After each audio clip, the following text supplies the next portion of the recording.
Sabit müəllim sizi təbrik edirəm. Bir belə var, bütün kollektivimiz hamısı tüm kollektivimiz hamısı sizin timsalınızda görsünüz. Yine de birlik olarak yoldaşım başımda var. Müəllim sağ olsun. Müəllim sağ olsun. Müəllimler sağ olsun. Size bizden büyük değer verdi. Allah sizden sağlık versin, uzun ömür versin.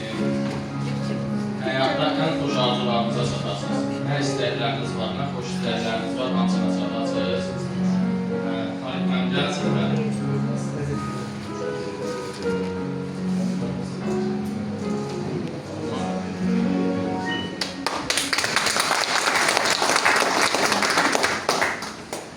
Siz hamıda sağlık verdi, bizdə yaşlanmışsınız. Sağlık vermə tərif deməyə deyəcək yoxdur. Buradakı bizim müəllimlərin, mələbələrin bəlkə də bir hissəsi sağlık müəllimlə tələbələrimiz olur. Sağlık müəllim olmaqdan əlavə çox qayğıkeş bir dostdur, çox qayğıkeş bir atadır, həm də babadır. Allah sağlık müəllimə can sağlığı versin. Bizim burada çalışan yoldaşlarımızda sağlık müəllim elə biri yoxdur ki, o insanın fahişi bizdə verməz. Yəni, bizdə bilməli nə qədər olduğunu deyə bilmərəm.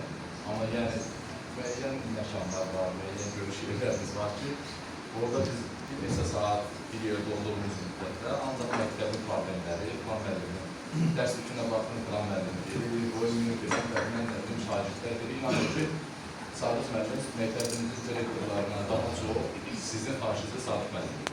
Hər zaman. Allah sağlıq müəllimizə can sağlığı versin, versin. Biz sizin kimi bir müəllimə sahib olduğumuz üçün fəxr edirik. Allah sizə can sağlığı versin. Buyurun. Hər biriniz xoş gəlmişsiniz, təşəkkür edirəm. Görürəm ki, hamınız məni çox istəyirsiniz. Mən də sizin hər birinizi çox istəyirəm. O cümlədən Arzu müəllimə çox böyük təşəkkürümü bildirirəm ki, gözlənilməz bir tədbir belə gözləmirdim sözünüzü. Bizim adətimiz olmuşdur, yəni bir toz kəsmək, çalışmaq. Amma bu səviyyədə olduğunu həqiqətən bilmirəm. Təşəkkür edirəm sizə, Arzu müəllim, öz müəllim, Xalq müəllim, sizə dəyərli vaxtınızı sərf edib gəzdiyiniz üçün. Gümüş müəllim sizə, hər birinizə sağ olun, var olun. Həmişə var olasınız, bir-birinin yanında olaq, mehriban olaq. Sağ olun.